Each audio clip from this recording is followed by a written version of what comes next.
আচ্ছা, কি অবস্থা, কেমন আছেন সবাই? আশা করি সকলে খুব ভালো আছেন। আপনাদের মোটামুটি সব ভার্সিটির পরীক্ষা কিন্তু শেষ হয়ে গেল। রেজাল্টও হয়ে গেল। যে ভালো ভালো ভার্সিটিগুলো আছে আমাদের, বলতে গেলে সব পাবলিক ভার্সিটির পরীক্ষা শেষ। ন্যাশনাল এবং ঢাকা সেন্ট্রাল ইউনিভার্সিটির ডেট এখনো হয়নি। ন্যাশনালের পরীক্ষা 25 তারিখে ডেট দেওয়া আছে। তো এই মুহূর্তে আমাকে অনেক স্টুডেন্ট আমাকে জিজ্ঞাসা করেছে যে স্যার, আমার কি সেকেন্ড টাইম পরীক্ষা দেওয়া উচিত হবে কিনা, প্রিপারেশন নেওয়া উচিত হবে কিনা, বা ন্যাশনালে ভর্তি হয়ে পড়বো কিনা, ন্যাশনালে ভর্তি হয়ে সেকেন্ড টাইম দিব কিনা, বা প্রাইভেট ইউনিভার্সিটিতে পড়বো কিনা। তো অনেক প্রশ্ন কিন্তু ঘুরফির খাচ্ছে। তো এই কারণে আমি মনে করলাম সবাইকে আলাদা আলাদা করে কথা না বলে আমি একটা ভিডিও করে দিই, যাতে করে আপনারা সবাই একটা ক্লিয়ার একটা গাইডলাইন পেয়ে যান। তাহলে এখানে একটা জিনিস ভাইয়া মনে রাখতে হবে, আমি কিন্তু শুধুমাত্র ঢাকা বিশ্ববিদ্যালয় এবং জগন্নাথ বিশ্ববিদ্যালয় বাদে বাংলাদেশের যত পাবলিক ইউনিভার্সিটি আছে সবগুলোতে কিন্তু আমার সেকেন্ড টাইম দেওয়ার একটা অপশন থেকে যাচ্ছে। তা আমি যদি বলতে পারি ভালো ভার্সিটির মধ্যে দেখেন, রাজশাহী ইউনিভার্সিটি একটা ভালো সুযোগ আপনার জন্যে, 375টা সিট আছে। ভাইয়া জাহাঙ্গীরনগর ইউনিভার্সিটি আরও একটা ভালো সুযোগ আছে এখানে। গুচ্ছভুক্ত ইউনিভার্সিটি, এখানে অনেকগুলো সুযোগ আমার এখানে আছে, 2500 মতো সিট আছে আমার এখানে। এছাড়াও খুলনা ইউনিভার্সিটিতে আমার সিট আছে। তারপরে আমাদের এদিকে কুমিল্লা, হাজী দানেশ, তো এইরকম প্লাস বিউপিতেও কিন্তু সেকেন্ড টাইম আছে। তো এই সব কিছু মিলে কিন্তু আমাদের একটা কিন্তু সুযোগ থেকে যাচ্ছে সেকেন্ড টাইমের। তো আপনার এখন স্থির হতে হবে ভাইয়া যে আমি সেকেন্ড টাইম দিব কিনা। কারণ লাইফে সেকেন্ড টাইম দেওয়ার সুযোগ কিন্তু আপনি আর সেকেন্ড বার পাবেন না। সুযোগ কিন্তু আর একটাই। এখন আপনার যদি মনের মধ্যে দৃঢ় এই আত্মবিশ্বাস থাকে যে না, আমি সেকেন্ড টাইম দিব এবং ভার্সিটিতে একটা সিট আমি অর্জন করতেই চাই, এই মনোবলটা আপনার আগে অর্জন করতে হবে। তারপরে আপনি ডিসাইড করেন যে সেকেন্ড টাইম দিবেন কিনা। যদি মনে হয় যে আমাকে পাবলিকে পড়তেই হবে, ভালো ভার্সিটিতে পড়তেই হবে, এইরকম যদি স্বপ্ন থাকে, তাহলে আমি বলবো যেহেতু হাতে একটা সুযোগ আছে, আপনি সেকেন্ড টাইম দেন। আজ থেকে 6 মাস বা 7 মাস পরেই কিন্তু আপনার সেকেন্ড টাইম পরীক্ষা। 6 মাস বা 7 মাস পরে কিন্তু সেকেন্ড টাইম পরীক্ষা। এখানে কিন্তু আলটিমেটলি আমার একটা বছর নষ্ট হচ্ছে না। 6 থেকে 7 মাস পরে যদি সেকেন্ড টাইম পরীক্ষা হয়, আমার ক্লাস শুরু হতে হতে বা 8 মাস বা 9 মাস পরে ক্লাস শুরু হবে ভর্তি কার্যক্রম কমপ্লিট করে। তো এই 7-8 মাস যদি স্যাক্রিফাইস করে আমার যদি একটা ভালো ইউনিভার্সিটি আসে, রাজশাহী ইউনিভার্সিটি আসে, জাহাঙ্গীরনগর ইউনিভার্সিটি আসে, খুলনা যদি আসে, সাস্ট যদি আসে, তো এইরকম ভালো ভালো ভার্সিটি যদি আমার পড়ার সুযোগ পাই আমি, তাহলে আমি সেকেন্ড টাইম কেন দিব না? এটা একটা বিষয়। আর আপনার যদি মনে হয় ভাইয়া না, আমার সেকেন্ড টাইম দিতে ইচ্ছা হচ্ছে না, ভাইয়া পড়বো না, ইত্যাদি ইত্যাদি, তাহলে আমি আপনাকে বলবো ভাইয়া, আপনি অবশ্যই টপ রেটেড কোনো যদি প্রাইভেটে পড়ার যদি অ্যাবিলিটি আপনার থাকে, যেখানে অনেক অর্থের প্রয়োজন হয়, আপনার ফ্যামিলি সাপোর্ট দিতে পারে, ফ্যামিলির ওপরে কোনো জুলুম হবে না, ইত্যাদি এই ইস্যুগুলো যদি আপনার না থাকে, তাহলে আপনি টপ রেটেড যে প্রাইভেট ইউনিভার্সিটিগুলো আছে দেখতে পারেন। নাম করা যে প্রাইভেট ইউনিভার্সিটি 2টা বা 3টা আছে, এগুলোতে আপনি যাইতে পারেন। কখন? আপনার ফ্যামিলি কন্ডিশন খুব ভালো, এটাতে পড়তে গেলে আপনার ফ্যামিলির ওপরে প্রেশার পড়বে না, এইরকম সিচুয়েশন হলে আপনি যেতে পারেন। আর তাছাড়া আমি আপনাকে বলবো, হাতে যেহেতু একটা সুযোগ আছে, আপনি সেকেন্ড টাইমের জন্য প্রস্তুতি শুরু করে দিতে পারেন। কিন্তু আমি এটাও বলবো ভাইয়া, যদি একেবারে চিন্তা করেন যে আমি সেকেন্ড টাইম দিব, তাহলে ওইভাবে লড়ার মানসিকতা নিয়ে আপনি সেকেন্ড টাইম দিতে আসেন। আপনার যদি মনে হয় ভাইয়া সেকেন্ড টাইম দিব, কোর্সে ভর্তি হইলাম, আজকে ক্লাস করছি, কালকে করছি না, এইভাবে দিলে ভাইয়া সেকেন্ড টাইম দিয়ে লাভ নাই। তাহলে কি হবে? তাহলে এই একটা বছরও নষ্ট হচ্ছে, ভালো ভার্সিটি কপালে জুটলো না, একটা বছর পরে যে আমাকে আলটিমেটলি কী করতে হচ্ছে, ও ন্যাশনালে পড়তে হচ্ছে বা বি বা সি গ্রেডের প্রাইভেটে পড়তে হচ্ছে, এছাড়া তো অপশন নাই। তাহলে আমি যেহেতু এই রিস্কটা নিচ্ছি, তাহলে এই রিস্কের ফলাফলটা আমার হবে ভালো ইউনিভার্সিটি, টপ রেটেড ইউনিভার্সিটি। এখন বলতে পারেন ভাইয়া, আমি তো সেকেন্ড টাইম দিব, তা আমি সেকেন্ড টাইম দিলে কি ভাই সেকেন্ড টাইম থেকে চান্স পাওয়া যায়? আপনি বিশ্বাস করবেন না হয়তো, সেকেন্ড টাইম থেকে এখন সবচেয়ে বেশি চান্স পাই। প্রায় 60%-এর ওপরে আমরা এই বছর অ্যানালাইসিস করে দেখেছি, 60%-এর ওপরে সেকেন্ড টাইম থেকে চান্স পেয়েছে। শুধু তাই না, আমাদের এই বিজনেস স্কোয়াডের সেকেন্ড টাইম ব্যাচে কিন্তু আমরা দেখেছি রাজশাহী ইউনিভার্সিটিতে ষষ্ঠ, সাস্টে টপ 10 পেয়েছি, জিএসটিতে 4th পেয়েছি, গত বছরও 4th পেয়েছি, এই বছরও 4th পেয়েছি, জিএসটি এই বছরে 10th পেয়েছি, জিএসটি এই বছরে 12 পেয়েছি। এছাড়া 50 এবং 100-র মধ্যে প্রচুর স্টুডেন্ট কিন্তু আমরা সেকেন্ড টাইম থেকে পেয়েছি। চান্স পাওয়া তো বাদই দিলাম, টপ করার কথা বলছি। আর চান্সের হার যদি আপনি জানতে চান, সেটা 60%-এর ওপরে, 60-70%-এর ভেতরে থাকে সেকেন্ড টাইমাররা। কেন ভাইয়া? কারণ তারা পড়ার সময় বেশি পাচ্ছে, তারা পড়ার এক্সট্রা 2 থেকে 3 মাস বেশি সময় পায়। 2 থেকে 3 মাস সেকেন্ড টাইমরা কি হয়, ফার্স্ট টাইমারদের চেয়ে পড়ার বেশি সুযোগ পায়। আর ফার্স্ট টাইমে আপনি যা পড়েছেন, সেখানে তো আপনি 10% হইলেও তো আপনি নলেজ গ্যাদার করেছেন না? আপনি 10% হইলেও কিন্তু নলেজ গ্যাদার করতে পেরেছেন, রাইট? আপনি এখানে 10%-এর মতো নলেজ গ্যাদার করেছেন ফার্স্ট টাইমে। তাহলে ফার্স্ট টাইমে যদি আপনি 10% নলেজ গ্যাদার করেন, আর এখানে যদি আপনি 2 থেকে 3 মাস যদি আপনি বেশি সময় পান, তাহলে কি সেকেন্ড টাইম হিসাবে আপনি এগিয়ে থাকবেন না? অবশ্যই সেকেন্ড টাইমাররা এই জায়গাতে কিন্তু ভাইয়া এগিয়ে থাকবে। তার মানে এই না এগিয়ে থাকা মানে আমার চান্স হয়ে যাচ্ছে, বা যারা ফার্স্ট টাইমার তাদের আবার এটাও মনে করার দরকার নাই যে আমি ফার্স্ট টাইমার, আমি হয়তো চান্স পাবো না, এটা না। বিষয় হচ্ছে কে পরিশ্রমটা করছে তার উপরে ডিপেন্ড করবে।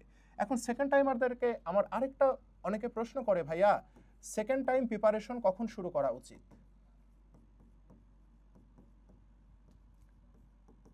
তাহলে সেকেন্ড টাইম প্রিপারেশনটা আমি কখন শুরু করব, তাই না? ভাইয়া দেখেন, অনেকে মনে করে ভাইয়া এই যে এখন থেকে 3 মাস পরে, এখন থেকে 3 মাসই হয়ে যাবে, 3 মাস 2 মাস পরে এইচএসসি পরীক্ষা, 1 মাস চলবে, তারপরে ফার্স্ট টাইমার আর ম্যাথ শুরু করবে। এখন থেকে 3 মাস পর ফার্স্ট টাইমাররা পড়া শুরু করবে। তো আপনারা কি মনে করেন আমি তো ফার্স্ট টাইমে একটু হইলেও পড়েছি, 10%, 20%, 30% পড়েছি, তাহলে এখন থেকে এই যে এখন থেকে 3 মাস পরে ফার্স্ট টাইমারদের সাথে আমি সেকেন্ড টাইম হিসাবে কি করব, কোর্স শুরু করব, পড়া শুরু করব। ভাই এই চিন্তা করা মানে আপনি অন্যদের থেকে পিছিয়ে যাবেন। কেন? কারণ সেকেন্ড টাইমাররাও তো একটা অংশ, বিরাট অংশ পরীক্ষা দিবে। তো ওরা কি করবে জানেন? যারা চালাক আছে তারা কিন্তু এখনই ব্যাচে ভর্তি হয়ে যাবে। তারা এই 3 মাসে কি করবে, এই 3 মাসে একবার রিভিশন শেষ করবে সুন্দর করে। কি করবে? তারা এই 3 মাসে কিন্তু একবার রিভিশন শেষ করছে। তার মানে কি আপনি চিন্তা করছেন ফার্স্ট টাইমাররা আমার কম্পিটিটর, আরে ভাই অনেক সেকেন্ড টাইমাররা আছে, এরা তো আপনার কম্পিটিটর, এরা তো আপনার থেকে আগাই গেল। তাহলে আপনি আলটিমেটলি কিন্তু আপনার কোনো বেনিফিট পাইলেন না। সেকেন্ড টাইমে হিসাবে যে বেনিফিটটা, এটা কিন্তু আপনি নিতে পারলেন না। বরঞ্চ এই যে ছেলেটা এখন থেকে প্রিপারেশন শুরু করবে, সে কিন্তু এই বেনিফিটটা পাচ্ছে। তাহলে আমি বলবো প্রস্তুতি যদি শুরু করতে হয়, একটা দিনও নষ্ট না করে এখন থেকে প্রস্তুতি শুরু করেন। যদি মনে হয় যে সেলফ স্টাডি করে হয়ে যাবে, নিজে নিজে পড়ে হয়ে যাবে, ফার্স্ট টাইমের সব আছে, then you can go for self study. এখন আপনার যদি মনে হয় যে না আমার সেলফ স্টাডি হবে না, আমার কি লাগবে, আমার একটা গাইডলাইন লাগবে, তাই না? আপনার যদি মনে হয় আমার গাইডলাইন লাগবে, তাহলে আপনি গাইডলাইন নেন, আপনি কোনো কোর্সে ভর্তি হন, অনলাইন কোর্সে ভর্তি হন, যেখানে আপনার ভালো লাগে আপনি ভর্তি হতে পারেন, ঠিক আছে? দেন প্রস্তুতিটা শুরু করেন। মনে রাখবেন সেকেন্ড টাইম মানে অপশন কিন্তু লাস্ট অপশন, আর কোনো কিন্তু আপনার কি নাই বলেন তো? আপনার কাছে কিন্তু আর কোনো অপশন নাই। তাহলে আমার যেহেতু আর কোনো অপশন থাকবে না, বাঁচা মরার লড়াই, তার মানে একটু জায়গাতেও কোনো ত্রুটি রাখা যাবে না, একটু কোনো জায়গাতেও কি রাখা যাবে না, কোনো ত্রুটি রাখা যাবে না। আমাদের already second time restart batch কিন্তু শুরু হয়েছে, বুঝতে পেরেছেন? আমাদের already second time restart batch কিন্তু অলরেডি শুরু হয়েছে। এখানে অলরেডি আমাদের 3 দিনে প্রায় 200-র মতো স্টুডেন্ট কিন্তু ভর্তি হয়ে গেছে। তো এই যে দেখেন এই ছেলেমেয়েগুলো যে ভর্তি হয়েছে, দ্যাট মিন্স কি এরা কিন্তু ফার্স্ট থেকে প্রস্তুতিটাকে শুরু করে দিচ্ছে। তো আপনি কেন বসে থাকছেন?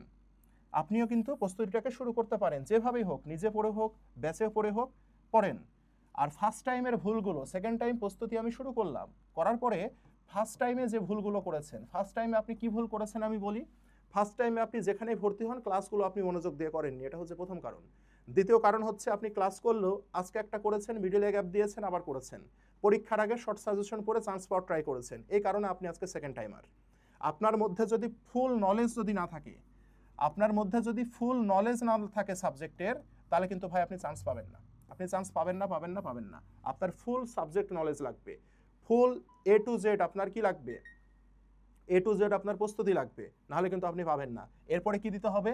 প্রচুর এক্সাম দিতে হবে আপনাকে।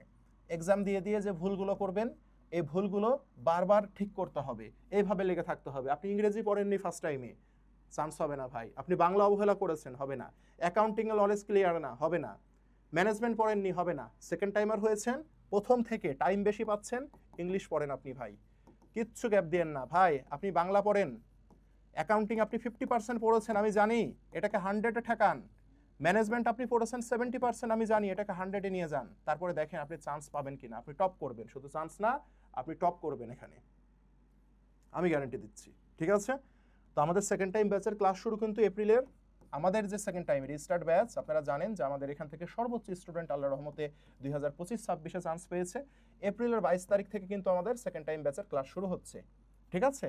এক কোর্সে ভর্তি হইলে আমাদের জানেন যে একটা কোর্সে একবার ভর্তি হইলে আমাদের 8 মাস আমরা ডিরেক্ট পড়াই, যতদিন না ভার্সিটিগুলোর পরীক্ষা শেষ হয় ততদিন আমরা একটানা ক্লাস নিয়ে যাই।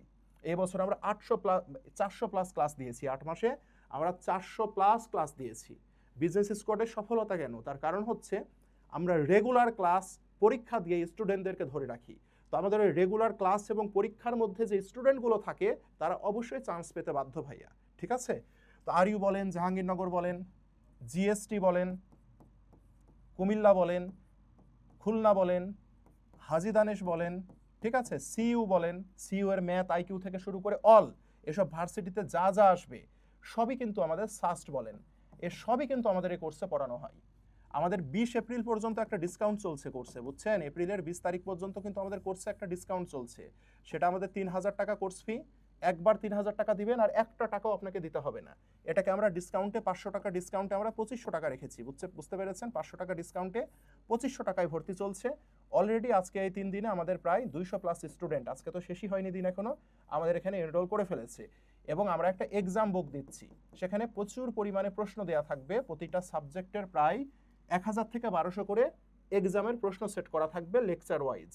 তো এই এক্সামগুলোতে এক্সামের একটা আমরা বুক তৈরি করি, বুঝতে পেরেছেন? এক্সাম বুক, ক্লাস শেষ হবে বাসায় এক্সাম দিবেন, প্লাস এটার উপরে আবার আমাদের ওয়েবসাইটে একটা অনলাইন টেস্ট হবে। এটা হচ্ছে আমাদের ডুয়াল এক্সাম সিস্টেম, বুঝতে পেরেছেন? একটা ক্লাস হবে, 2টা এক্সাম দিবেন, দিয়ে আপনার প্রস্তুতিটাকে এগিয়ে নিয়ে যাবেন। তো এই এক্সাম বুক যেটা বলছিলাম, এই এক্সাম বুকটা সম্পূর্ণ ফ্রি পাবেন এই 2500 টাকার ভেতরে, বলেছি না একটা টাকাও নিব না। এটার যে কুরিয়ার চার্জ, সুন্দরবনে কুরিয়ারের যে চার্জ, এই কুরিয়ার চার্জও হচ্ছে ভাই আপনার জন্য ফ্রি, বুঝতে পেরেছেন? অর্থাৎ এই 2500 টাকা দিলে অবশ্য বই পাবে মাত্র 1000 জন। কতজন? 1000 জন। এই 1000 জনের একজন বেশি হলেও কিন্তু আপনি বই পাবেন না। 1000 জনের ভেতরে যারা ভর্তি হবে, অলরেডি 200-র মতো ভর্তি হয়েছে, 1000 জনের মধ্যে যারা ভর্তি হবে তারাই কিন্তু ভাই আমাদের এই বইটা পাবে, বুঝতে পেরেছেন? তো এইগুলো নিয়ে আমাদের কোর্সটা সাজানো, ইনশাল্লাহ একটা ভালো প্রস্তুতি নিতে, ভালো গাইডলাইন যদি প্রয়োজন হয় তাহলে আপনি আমাদের কোর্সে ভর্তি হতে পারেন। সবাই ভালো থাকেন, সুস্থ থাকেন। আজকে এখানে শেষ করলাম। আল্লাহ হাফেজ।